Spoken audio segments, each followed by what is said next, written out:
Ja vozite bicikl? Ja ne.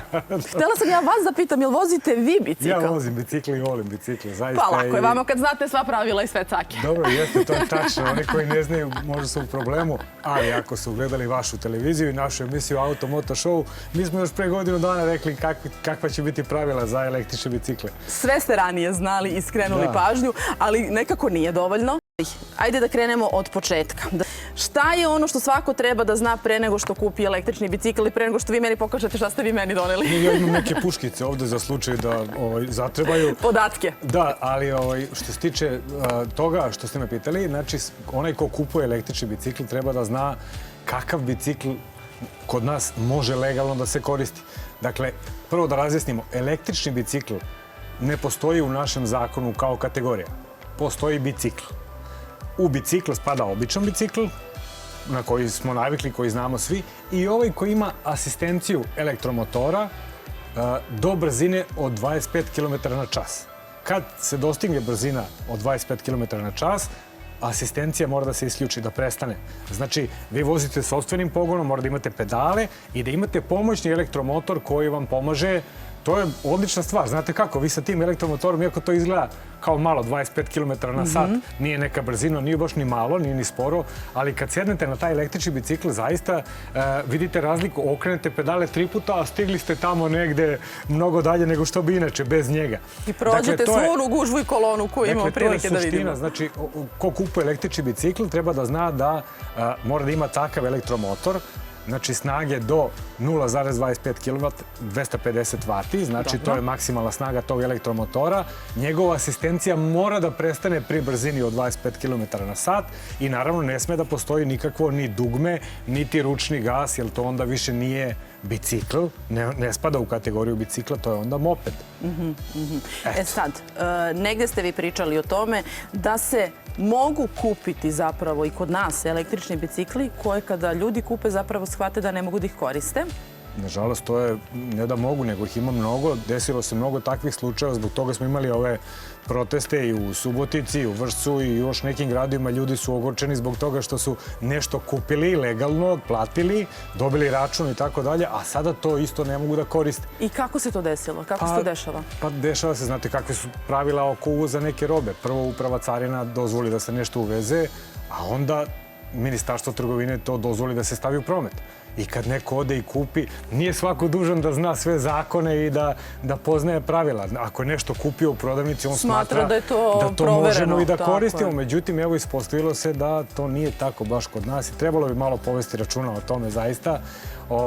Onaj ko kupuje sada, evo ko još nije kupio i hoće da kupi električni bicikl, treba da vodi računa da ne kupi ništa što jače sa motorom jačim od 250 W i da traži obaveznu dokumentaciju koju taj prodavac treba da ima, da je to bicikl. Znači, on po novim pravilima našim, zahvaljujući izmjenama pravilnika o podeli motornih vozila i tehničkim uslovima, spada u grupu vozila K3.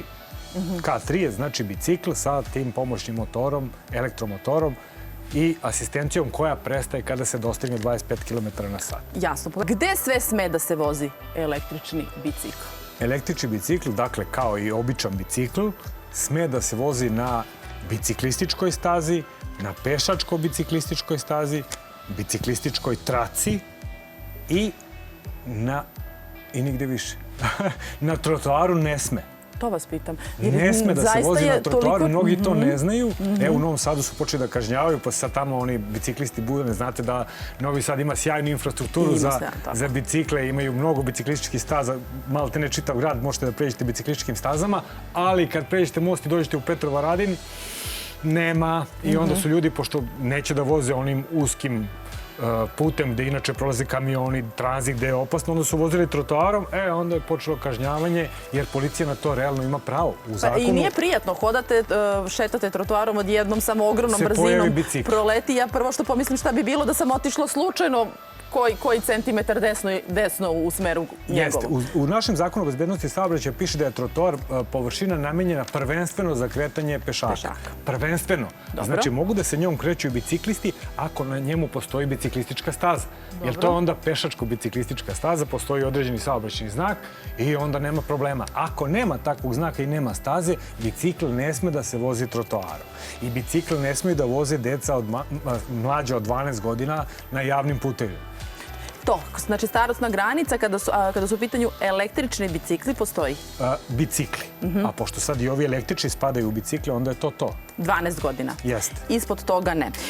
Šta je sa opremom? Koja je to oprema koja je neophodna i koje su kazne ako se ista ne koristi? Pa ne postoji propisana oprema za bicikle i za bicikliste. Čak ni ta homologovana biciklistička kaciga koja je obavezna ako vozite lako električno vozilo, ako vozite električni trotinet, ona je obavezna i kazne 10.000. Za motocikliste, vozače mopeda, znamo da je obavezna kaciga, kazna je 10.000 ili 5 ako platite u roku od 8 dana, ali je za njih obavezna. Za bicikliste našim zakonom nije propisano nošenje zaštitne biciklističke kacige. Na radost mnogi, zamislite sad da po ovoj većini mora da nosite kacigu i tako dalje, a s druge strane ta kaciga možda vam sačuva glavu u nekoj situaciji. Pričali smo malo čas još o tome gde je dozvoljeno da se kreću bicikli. Zaboravio sam da kažem da ako nema biciklističke staze, biciklističke trake i onoga što smo nabrali, onda smeju da se kreću kolovozom u širini od 1 metra. Znači, smeju da se kreću kolovozom, ali ne smiju trotoarom, jer je trotoar za pešaka. Negde bih da pomenem, sigurna sam da će se naši građani složiti sa mnom. Dostavljači hrane su trenutno, čini mi se, jako rizična jedna grupa ljudi. Ima ih i na električnim biciklima i na električnim trotinetima. Ne znam da li ste vidjeli, evo Jusam. I na trotinetima, i na mopedima, i na...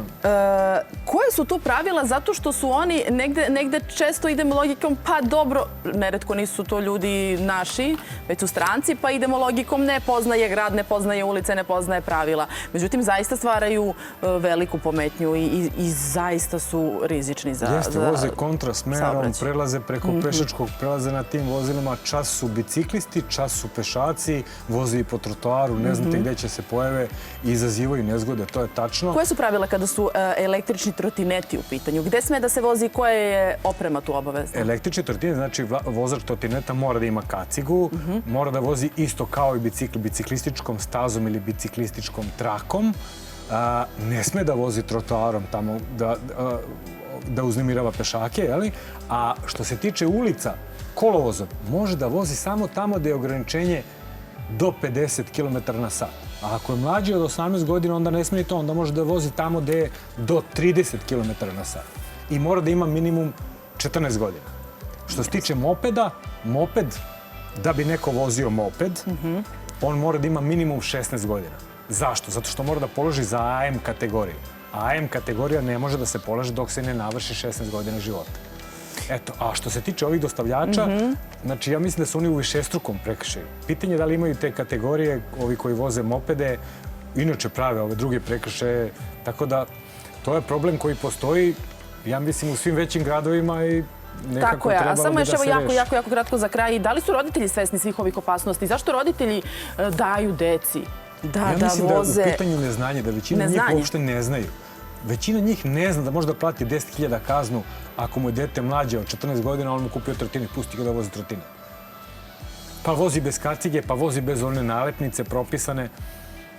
Da, mnogo vam hvala što ste danas sa nama i hvala što nam razjašnjavate sve ove negde zakone polu napisane, mogu reći. Pa teško je baš sve protumačiti, da. Tako je, i da negde širimo svest o opasnostima koje su zaista na ulicama oko svih nas, a naročito po samu tu decu koja su mlada i koja nisu uopšte ni svesna koji rizik predstavlja upotreba svih tih prevoznih sredstava koje su im verovatno interesantna, ali bi trebalo da budu obučeni pod broj 1 i da budu sigurni, bezbedni, pa tek onda da krenu u sve to. Negde samo, evo još jednom ćemo da istaknemo apel roditeljima da se informišu detaljno pre nego što svoji deci kupe nešto od ovoga i pre nego što ih puste da ih koriste. Tako je.